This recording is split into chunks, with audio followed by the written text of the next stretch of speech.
Civil disobedience movement,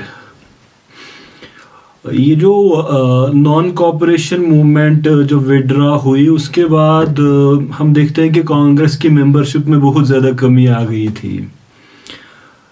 उसके साथ साथ जो उसमें वो एक प्रोमिनेंट फीचर उसका था हिंदू मुस्लिम यूनिटी, वो भी मतलब उस तरह की नहीं रही थी, बल्कि कम्युनल राइट्स शुरू हो गए थे।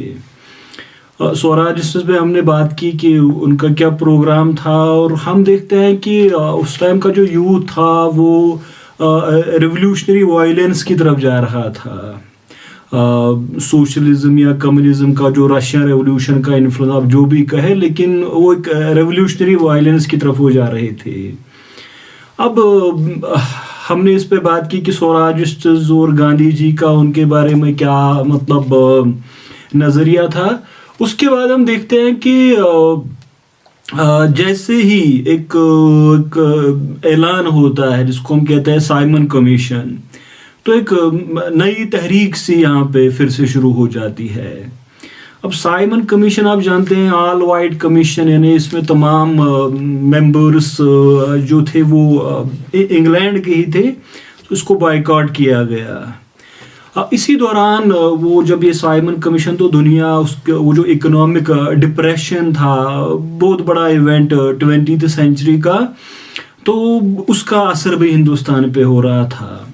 हम देखते हैं कि ये जो इसके साथ साथ एक नई लीडरशिप आ रही थी उस टाइम। हम जवाहरलाल नेहरू, सुभाष चंद्र बोस वगैरह को हम देखते हैं, जो कि अब जो वो गांधीयन पॉलिटिक्स या वो जो मॉडरेट पॉलिटिक्स उससे हट के एक रेडिकल स्टैंड लेना चाहते थे नेशनल मूवमेंट के विज़ाविज़। अब साइमन कमीशन 1927 में इसका ऐलान हुआ था।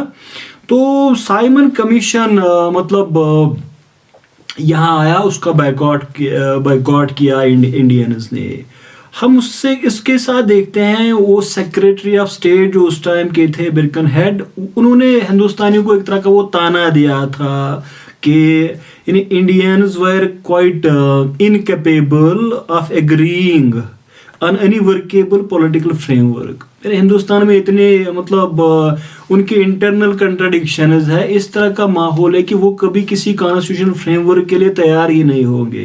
तो हम देखते हैं सारे लोग सामने आ रहे थे, मोहम्मद अली जिन्ना आ रहे हैं, मोतीलाल नेहरू आ रहे हैं, बल्कि जिन्ना साहब तो इस टाइम वो सेपरेट इलेक्टोरेट को भी छोड़ना चाहते थे। तो उस टाइम वो एक रिपोर्ट आया था जिसको नेहरू रिपोर्ट कहा जाता है, लेकिन कंसेंसस नहीं बना। और फिर जिन्ना कहते थे कि यानी यहीं से हम अलग हो गए थे। तो एक बड़ी मतलब एक कोशिश हुई थी कि एक जॉइंट मतलब एक तरह से एक फ्रंट बनाया जाए, जो ये चैलेंज इस पे हमारे सामने आ गया है। अब जो ये मतलब आप समझे कि ये जो नए लीडर्स आ रहे थे, चाहे नेहरू, जवाहरलाल नेहरू थे, सुभाष चंद्र बोस थे, तो वो कंप्लीट इंडिपेंडेंस की बात कर रहे थे। यानी वो डोमिनियन स्टेटस या सेल्फ गवर्नमेंट, इस पे वो राजी नहीं थे। हम देखते हैं कि वो अब कंप्लीट इंडिपेंडेंस की बात कर रहे हैं। तो ये जो मतलब हालांकि गांधी जी तो उस टाइम वही कंस्ट्रक्टिव वर्क के साथ जुड़े हुए थे, लेकिन वो लगातार एज ए ब्रेक काम कर रहे थे कि इनकी ये डिमांड है इसको किसी तरह से कंट्रोल किया जाए। ये एक फिर से एक मास मूवमेंट की डिमांड कर रहे हैं। अब उन्होंने क्या किया कि जवाहरलाल नेहरू ने जब ये मतलब मद्रास सेशन में जब कंप्लीट इंडिपेंडेंस के लिए रेजोल्यूशन, तो इसको भी उन्होंने मतलब ही वाज डिसअपॉइंटेड कि उनको पसंद नहीं आया कि कैसे ये मतलब मेरी एब्सेंस में ऐसा कर सकता है। वो डिसअपॉइंटमेंट का इजहार किया था इस पे। ये 1927 मद्रास सेशन में। 1928 में कलकत्ता में सेशन होता है। अब डिमांड बढ़ती जा रही है, यानी नए लीडर्स कंप्लीट इंडिपेंडेंस की बात कर रहे थे। तो और इस टाइम हम देखते हैं कि ये जो गांधी जी है उन्होंने एक कंप्रोमाइज तरह का एक फार्मूला उनके सामने यानी रख दिया कि नेहरू रिपोर्ट को अब एक्सेप्ट, क्योंकि मोतीलाल नेहरू यही चाहते कि गांधी अपना पूरा वेट इसके पीछे लगा दे फिर ये काबिल कबूल बनेगा। तो डोमिनियन स्टेटस यही गवर्नमेंट से हम इस डोमिनियन स्टेटस की बात करेंगे बाय द एंड ऑफ 1929। पहले तो उसको 30 तक बढ़ा दिया गया था, लेकिन फिर ये एक साल आगे लाया गया और 1929 तक। इस दौरान गवर्नमेंट की तरफ से भी एक इनिशिएटिव हो रहा था। तो ये जो इरविन थे यहाँ पे, उन्होंने 31 अक्टूबर 1929 को ये कहा था कि dominion status to be the natural issue of Indian constitutional programme. तो इस वजह से हम देखते हैं कि गांधी, मोतीलाल नेहरू, लिबरल सारे सामने आ गए तो उन्होंने इसको एक्सेप्ट किया था, लेकिन बात नहीं बनी इस पे भी। अब लाहौर सेशन होता है 1929। अच्छा, लाहौर सेशन बड़ा इंपॉर्टेंट है क्योंकि इसमें जवाहरलाल नेहरू प्रेसिडेंट थे। हालांकि वो भी हम कहेंगे कि गांधी जी की मेहरबानी से बने थे, बड़ा उनका उसमें रोल था उनको बनाने में।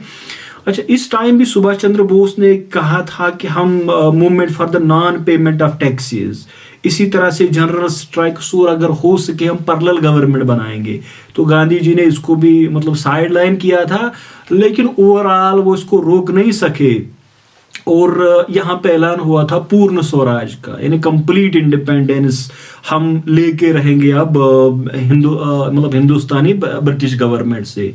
और साथ साथ ये ऐलान किया गया कि गांधी जी अब फ्री है, वो जब चाहे सिविल डिसओबीडियंस मूवमेंट वो स्टार्ट करे, तो उनको इजाजत दी गई थी। अरे ये civil disobedience movement it was to begin with immediate boycott of legislature से आगाज इसका होगा, फिर बायकॉट ऑफ फॉरेन गुड्स, और फिर to be followed by non payment of taxes.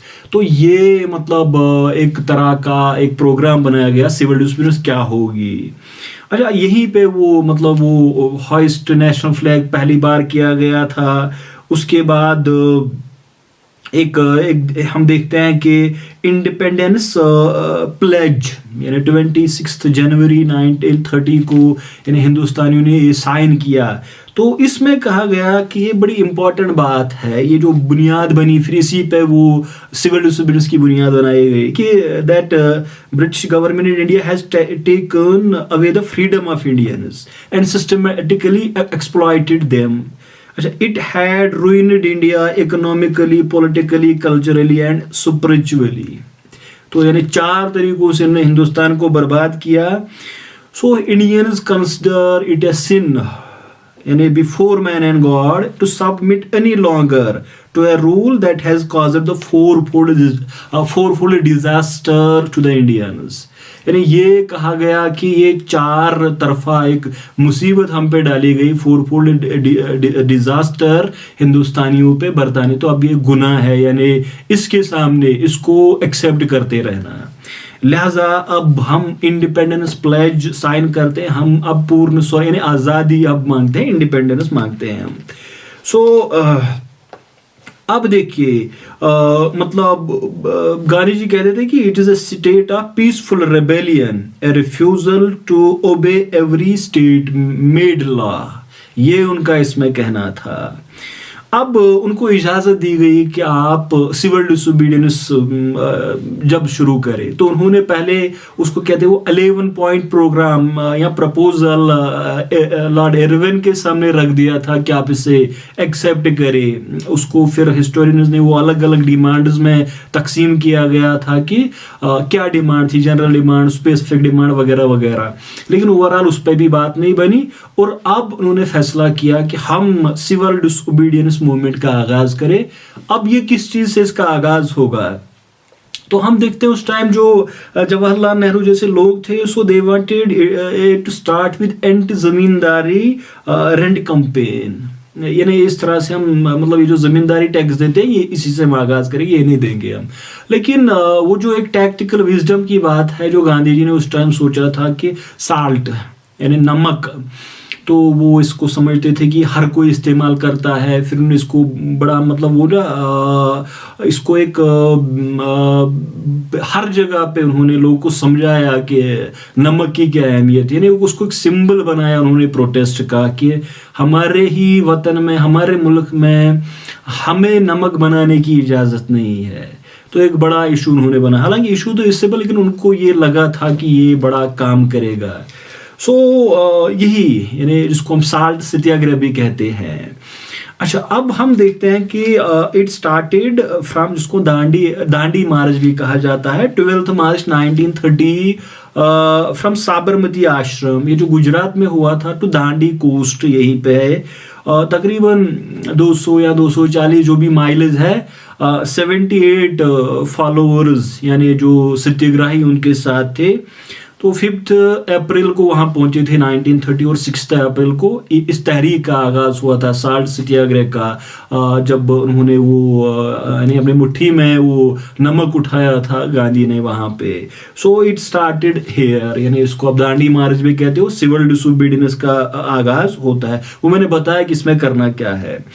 अच्छा, अब देखिए कि हर जगह ये मतलब नमक नहीं बनाया जा सकता है। अगर आप जियोग्राफिकल सीजनल फ्लक्चुएशन देखो तो नमक हमेशा या हर जगह नहीं बनाया जा सकता। तो डिफरेंट तरीके यहाँ पे डिवाइस किए गए कि कैसे प्रोटेस्ट, यानी कैसे हम गवर्नमेंट लॉ को ब्रेक करेंगे। सो हम देखते हैं कि चौकीदारी टैक्स यानी रिफ्यूजल इसको किया गया। इसी तरह से union board, anti union board agitation Bengal में चलाई गई। इसी तरह से खेदा में वगैरह में वहाँ नो टैक्स कैंपेन। फिर फॉरेस्ट लॉज को ब्रेक किया गया। तो मतलब अब अलग अलग जगहों पे अलग अलग तरीके से ये ब्रेक किया गया, यानी गवर्नमेंट को डिसोबे किया गया। जैसे ही दांडी मार्च यानी गांधी ने यहाँ पे इसका किया, तो ये जो प्रोविंशियल कांग्रेस कमिटीज थी उनको ये हिदायत दी गई थी कि हर जगह अब ये सॉर्ट लॉ ब्रेक होना चाहिए। तो हम देखते हैं कि मतलब मुख्तलिफ जगहों पे यानी मुख्तलिफ लीडर्स ने इसको ब्रेक किया। अब ये चल रही थी यानी मूवमेंट। तो इसके 3 बड़े उस टाइम के जो एपिसोड्स थे, एक तो जो वो खान अब्दुल गफ्फार खान, फ्रंटियर गांधी, खुदाई खिदमतगार वाले रेड शर्ट्स, तो उनको गिरफ्तार किया गया था। तो वहाँ पे एक वाइड स्प्रेड यानी एजिटेशन चलाई गई थी। फिर वो गढ़वाला राइफल्स ने गोली चलाने से इनकार किया था। इसी तरह से वो उससे पहले वो शोलापुर महाराष्ट्र में एक जगह है जहाँ पे मिल वर्कर्स ने एजिटेशन की थी, जैसे ही गांधी जी को गिरफ्तार किया गया था। और फिर और इस टाइम का था वो जो जिसको कहते हैं वो ये जो चिटागोंग आर्मरी रेड, अच्छा सूर्या सेन वगैरह ने ये किया था। तो ये बड़े इसके इवेंट्स थे। और एक और बड़ा फीचर इसका था कि मैसिव वुमेन पार्टिसिपेशन, यानी ये जो औरतें हैं बड़ी तादाद में इसमें निकली थी इसमें सिविल डिसोबीडियंस मूवमेंट में। अच्छा, जुलाई अगस्त 1930 में गवर्नमेंट ने इनिशिएट की थी टॉक्स, लेकिन उस टाइम लीडर्स को लग रहा था कि हम आगे है ये जो तेज बहादुर सप्रू, एम.आर. जयकर वगैरह के जरिए। तो इसको गांधी जी ने कहा कि ये पूरा नेहरू देखें, तो उन्होंने कहा कि हमें right of secession from Commonwealth दे, वो भी आज़ादी यानी पूर्ण स्वराज की बात हो रही है। अच्छा, लेकिन सितंबर आगे आगे आते आते मूवमेंट मतलब सुस्त होनी शुरू हो गई थी, सच डिविंडल। और फिर हम देखते हैं कि अब कांग्रेस लीडर्स भी इसके लिए तैयार थे। सो फरवरी 1931 को गांधी जी को रिलीज किया गया। तो 14 फरवरी को उन्होंने वो जिसको वो गांधी इरवन टॉक्स की शुरुआत हुई थी। और उसके बाद 5 मार्च 1931 को गांधी इरवन पैक्ट या जिसको दिल्ली पैक्ट कहा जाता है। तो अब इसमें यही था कि सिविल डिसोबीडियंस मूवमेंट विड्रा की जाएगी, मतलब इसी तरह से बायकॉट ऑफ गुड्स उसको वापस लिया जाएगा। फिर जो पॉलिटिकल प्रिजनर्स है उनको रिलीज किया जाएगा। और कांग्रेस राउंड टेबल कॉन्फ्रेंस में अब मतलब पार्टिसिपेट करेंगे कांग्रेस के लीडर्स। इस पे बड़ा डिबेट है कि कुछ लोगों ने तो बड़ा, जिससे मार्क्स वगैरह ने इस पे बड़ा सवाल उठाया कि ये तो एक सरेंडर था, लेकिन दोनों साइड उसको अपनी विक्ट्री समझ रहे थे। अच्छा, वो जो सरोजिनी नायडू, तो उन्होंने कहा था कि ये दो महात्माज के दरमियान पैक्ट हुआ है। अच्छा, अब देखिए, गांधी जी वहाँ चले गए London round table, second round table conference में हिस्सा लेने, लेकिन कुछ हाथ नहीं लगा। पहले से ही पता था कि ये फेल होगा। वहाँ पे सेपरेट इलेक्टोरेट या कम्युनल इलेक्टोरेट पे अंबेडकर के साथ उन्हीं मतलब जम गए, उनसे बहस हुई और कोई खातिर खा रिजल्ट नहीं आया। तो ये फैसला हुआ कि फिर से रिज्यूम किया जाएगा इसको, सिविल डिसोबीडियंस मूवमेंट को। लेकिन उनके यहाँ आने से पहले ही, यानी जहाज में से उतरने से पहले ही उनको अरेस्ट किया गया था। उसके बाद हम देखते हैं कि जनवरी 1932 इसमें सेकेंड फेज का आगाज होता है सिविल डिसोबीडियंस मूवमेंट का। लेकिन बिजनेस ग्रुप्स, बॉम्बे मिलवर ओनर्स वगैरह, वो अब इसके हक में नहीं थे। तो इसी तरह से लॉर्ड वेलिंगटन वो आए थे, वो कोई खातिर खा मतलब रिस्पॉन्स नहीं देने वाले थे गांधी को, उनको ज़्यादा गांधी जी पसंद नहीं थे। सो 1933 में ये जो मतलब इकोनॉमिक कंडीशंस बहुत ख़राब थी, इसी तरह से वायलेंस बढ़ रही थी, तो अब मिल ओनर्स, फैक्ट्री ओनर्स ये सोच रहे थे कि ये प्रोलॉन्ग कर जाएगा। और मतलब जो गांधी जी के बहुत सपोर्टर्स थे, गुजराती और मरवारी मर्चेंट्स, ये जो फैक्ट्री वाले थे, उन्होंने भी अब किनारा कशी इख्तियार की। सो क्या हुआ कि इसको टेम्पररी सस्पेंड किया गया इन मई 1933। और उसके बाद हम देखते हैं कि यानी when Gandhi ji was released on 23 August 1930, April 33, तो उन्होंने इसको अगस्त 33, तो उन्होंने मतलब अलहदगी से इख्तियार की थी। तो formally in April 1934 this movement was formally withdrawn, यानी जब इसको ख़त्म किया गया। तो अब ठीक है, आज़ादी नहीं है लेकिन उतनी भी कोई नाकामयाबी नहीं थी, और वुमेन पार्टिसिपेशन बढ़ी थी। फिर कांग्रेस को ऑर्गेनाइज करने में, उसके बाद हम देखते हैं 1935 एक्ट, फिर 8 प्रोविंसेस में कांग्रेस ने गवर्नमेंट बनाई। और उसके बाद ब्रिटिश को भी एहसास हुआ था कि अब उस तरह से इंडिया को होल्ड नहीं किया जा सकता, तो मुस्लिम पार्टिसिपेशन कोई उस तरह की नहीं थी। और आगे चल के हम उस पर देखते हैं, फिर जो आखिरी सबसे बड़ी mass movement, quit India movement 1942 में उसका आगाज होता है। Thank you.